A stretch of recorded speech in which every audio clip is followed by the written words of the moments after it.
స్నేహితులారా, ఈ సమయాన్ని బట్టి దేవునికి వందనాలు తెలియజేస్తూ ఉన్నాను.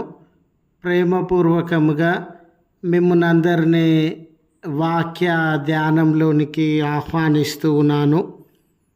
నీ జీవితంలో నుండి అందరూ దూరమయ్యారా అనే ఆలోచనను మీతో కూడా పంచుకోవడానికి ఇష్టపడుతూ ఉన్నాను కనుక దేవుని యొక్క వాక్యమును మీరు ముగింపు వరకు ఆలకించాలని మీ కుటుంబ సభ్యులతోనూ తోటి విశ్వాసులతోనూ ఈ వీడియో షేర్ చేసుకోవాలని మీ ప్రార్థన మనవులను కామెంట్స్ రూపంలో కానీ ఫోన్ కాల్ ద్వారా కానీ తెలియజేయండి. నమ్మకంగా మీ కొరకు ప్రార్థిస్తాము. ఈ వీడియో మీ ఆధ్యాత్మిక జీవితములకు ఉపయోగకరంగా ఉండినట్లయితే దయచేసి ఈ ఛానల్ను సబ్స్క్రైబ్ చేసుకునవలసినదిగా మనవి చేస్తూ ఉన్నాను. లేఖనము కీర్తనలు 4వ కీర్తన 8వ వచన చివరి భాగము. నేను ఒంటరిగా ఉండినను నీవే నన్ను సురక్షితముగా నివసింపజేయుదువు. స్నేహితులారా, మానవ జీవితంలో ఎన్నో వేదనకరమైన భయంకరమైన అనుభవాలు ఉండవచ్చు, కానీ వాటన్నిటిలోకెల్లా భయంకరమైన అనుభవము ఏమిటంటే వేదనకరమైన కన్నీటితో కూడినటువంటి అనుభవము ఏమిటంటే ఒంటరితనం అండి. కారణాలు ఏమైనా ఉండని మన సమాజంలో 150 కోట్ల కంటే ఎక్కువ మంది జనాభా ఉండినారు. అలాంటి దేశంలో మనం నివసిస్తూ ఉన్నాం.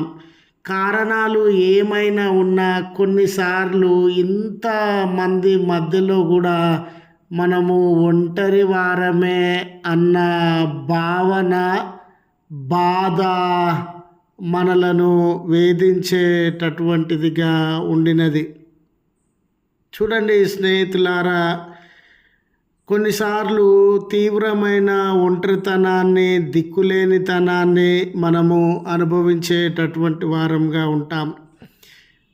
మన జీవితంలో ప్రాముఖ్యమైన వారు, హృదయానికి దగ్గరగా ఉండినటువంటి వారు మరణించడం ద్వారా కానివ్వండి, ఏ వ్యక్తిని ఎక్కువగా మనము ప్రేమిస్తామో, ఏ వ్యక్తికి ఎక్కువగా మనం నమ్మకత్వాన్ని కలిగి ఉంటామో ఆ వ్యక్తి మనలను మోసగించి విడిచి వెళ్ళడము కానివ్వండి, అందరిలాగా మనం నటించకుండా ముక్కుసూటిగా ఉన్నది ఉన్నట్లు మాట్లాడడం ద్వారా కానివ్వండి, మన నుండి చాలామంది దూరమై మనతో సహవాసం చేయడానికి కానీ మాట్లాడడానికి కానీ ఇష్టము లేనటువంటి వారుగా ఉండడాన్ని మనము గమనిస్తాం. నీతి పక్షాన, న్యాయం పక్షాన, మంచితనం పక్షాన మనము నిలువబడడం ద్వారా నీతి నచ్చని వాళ్ళు, న్యాయం నచ్చని వాళ్ళు, మంచితనం నచ్చని వాళ్ళు మనల్ని ద్వేషిస్తూ, మనల్ని అవమానిస్తూ, మనల్ని ఒంటరి వారుగా మార్చేటటువంటి వారుగా ఉన్నారు.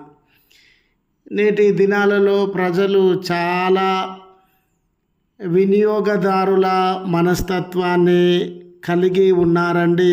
చాలామంది మనతో పని ఉన్నంత కాలం మనల్ని వాడుకొని ఆ పని తీరగానే టిష్యూ పేపర్ లాగా మనల్ని వదిలి వెళ్ళేటటువంటి వారుగా ఉండినారు. చాలా పర్యాయాలు వాళ్ళకు ఆశించిన దానిని, వారు కోరుకున్న దాన్ని మనము ఇవ్వలేదు, ఆ రీతిగా మాట్లాడలేదని మనల్ని విసర్జించి మన నుంచి దూరంగా ఉండేటటువంటి వారుగా ఉన్నారు. ఈ రీతిగా స్నేహితులారా, ఏదో ఒక కారణం నీ జీవితంలో నువ్వు మంచివాడిగా ఒంటరివాడిగా అయినావు, నిజాయితీగా ఉండిన ఒంటరివాడవుగా అయినావు, ఉన్నది ఉన్నట్లుగా మాట్లాడినా కూడా నిజాయితీ ఒంటరివాడిగా మిగిలిపోయినావు, నమ్మకంగా ప్రేమించినా కూడా ఒంటరి వాడవుగా మిగిలిపోయినటువంటి వాడవుగా ఉన్నాం. మన జీవితంలో ఈ ఒంటరితనం అనేది చూడండి, మన మంచి చెడ్డ చూసే వాళ్ళు ఉండరండి. ఆకలి దప్పికలను పట్టించుకునేటటువంటి వారు ఉండరు. కనీసము నోరు తెరిచి మనల్ని పలకరించేటటువంటి వారు కానీ, మనతో సంభాషణ జరిగించి కొంత సమయం మనతో గడపగలిగిన వారు ఉండరండి. మన మనసులో ఎన్నో ఆలోచనలు ఉంటవి, భావాలు ఉంటవి, కన్నీళ్ళు ఉంటవి. విషయాన్ని వ్యక్తులతో పంచుకోవాలనే ఆశ భావాలు ఉంటవి. వాన్ని వినగలిగినటువంటి ఒక్క వ్యక్తి కూడా మన జీవితంలో తారస పడరు. అందరూ మన చుట్టూ ఉన్న మన జీవితము ఒక ఒంటరి పక్షి మాదిరిగా మిగిలిపోతూ ఉన్నవి.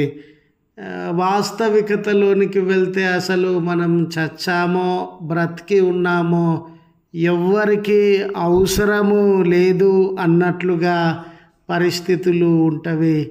స్నేహితుడా, నీ జీవితంలో నిజమే నీ కుటుంబము, నీ ప్రియమైనటువంటి వారు, నిన్ను ప్రేమించినటువంటి వారు అందరూ దూరమై నీవు విసర్జింపబడి నీతి న్యాయములతో ఉన్న మంచితనంతో ఉన్న ఒక ఒంటరి జీవితాన్ని, ఎవ్వరికి నువ్వు అవసరం లేని జీవితాన్ని, ఎవరు నీ గురించి పట్టించుకున్నటువంటి జీవితాన్ని, నువ్వు బ్రతుకున్నావో చచ్చినావో కూడా అవసరం లేని జీవితాన్ని నీవు అనుభవిస్తూ ఉండగా, నిజమే నేను ఎవరి కొరకు బ్రతకాలా, ఎవరికి ఇష్టం లేనటువంటి జీవితం ఇది, ఎవరికి పట్టింపు లేనటువంటి జీవితము ఇది, ఎవరికి మనసు లేనటువంటి జీవితం ఇది, ఎవరి ప్రేమను స్నేహాన్ని అనుభవించలేకపోతూ ఉన్నానే అనే ఈ భారభరితమైన క్షణాలలో ఈ లేఖనాన్ని మనము గుర్తు చేసుకునేటటువంటి వారంగా ఉండాలి. ఈ లేఖనము దావీదు జీవితానికి ఆపాదించబడినటువంటిదిగా ఉండినది. దావీదు జీవితంలో కూడా పరిస్థితులను బట్టి, వ్యక్తులను బట్టి, వ్యక్తులు కలిగి ఉన్న ఓర్వలేనితనము, అసూయ, ద్వేషము, దాడులను బట్టి తాను కూడా ఒంటరి వాడుగా మిగిలిపోయినాడు.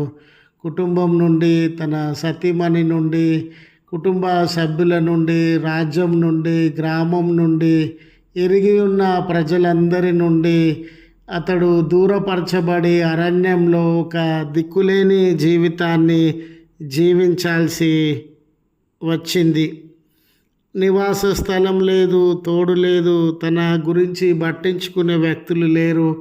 ఆ దుఃఖకరమైన సందర్భంలో అతడు ఇచ్చుచున్న సాక్ష్యము, దేవుడు నన్ను సురక్షితంగా కాపాడినాడు. నిరాశ, నిస్పృహ, దుఃఖము, వేదన, అయ్యో ఎవరు నాకు లేరే అనే ఆ దుఃఖకరమైన పరిస్థితుల యందు దేవుడు నన్ను ఆదరించినాడు, ధైర్యపరిచినాడు. నేను కృంగిపోకుండా, బలహీనుడను కాకుండా, నా శరీరము మనసు బలహీన స్థితిలోనికి వెళ్ళకుండా దేవుడే నాకు తోడుగా ఉండి ఆదరించినాడనే సాక్ష్యాన్ని ఇస్తూ ఉన్నాడు. నీ ఒంటరితనంలో నువ్వు పిలిస్తే ఎవరు పలుకుతారనంటే దేవుడు. నీ ఒంటరితనంలో నీ గురించి ఎవరు పట్టించుకుంటారనంటే దేవుడు. నీ ఒంటరితనంలో నీ బలహీనతలు, కష్టములు, ఆకలి, దప్పికల పట్ల ఎవరు శ్రద్ధ కలిగినటువంటి వారంటే దేవుడు. కనుక నీకు కలిగిన ఒంటరితనాన్ని బట్టి నిరాశపడక దేవుణ్ణి ఆశ్రయించాలని మనవి చేస్తూ ఈ మాటలను ముగిస్తూ ఉన్నాను. ప్రార్థించుదము. కృపగల తండ్రి, ప్రేమగల మా దేవ, నీ పరిశుద్ధ నామమునకు వందనాలు చెల్లిస్తూ ఉన్నాం. మా జీవితంలో మా చుట్టూ వందల కొలది, పదుల కొలది ప్రజలను మేము కలిగినటువంటి వారంగా ఉన్నాము. మా సమాజంలో ఏ స్థలంలోనికి వెళ్ళినా కూడా చుట్టూ జనాలే తండ్రి.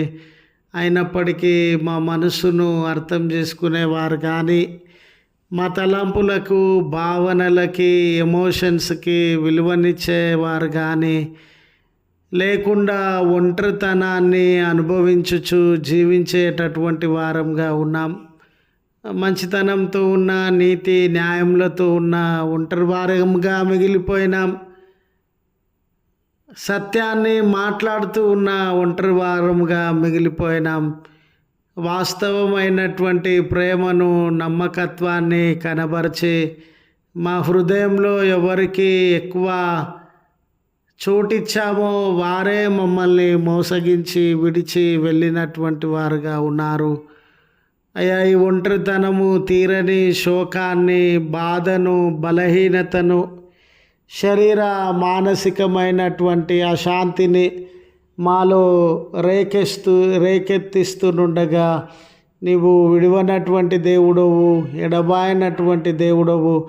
ఆ ఒంటరితనంలో కూడా సురక్షితమైన జీవితాన్ని, నెమ్మది కలిగిన పరిస్థితులను మాకు అందించగలిగిన వాడవని మీ వైపు తేరి చూస్తూ ఉన్నాం. ఈ ప్రార్థనలో ఏకీభవించుచున్న బిడ్డలు ఈ లోకం చేత తిరస్కరింపబడిన వారేమో, వెలివేయబడిన వారేమో, ఒంటరితనంలో ఉండి బిక్కుబిక్కుమంటూ వారి జీవితంలో గడుపుతూ ఉన్నారేమో, వారి కన్నీళ్లను గమనించుచున్న దేవుడవు కదా. తోడుగా మీరుండి వారిని ఆదరించి మీ సహాయాన్ని కుమ్మరించి బలపరచుమని క్రీస్తు పేరట వేడుకొనుచు ఉన్నాము తండ్రి. ఆమెన్. తండ్రి, కుమార, పరిశుద్ధాత్మ త్రియేక దేవుని దీవెన మనకు తోడై ఉండి కాపాడునుగాక. ఆమెన్.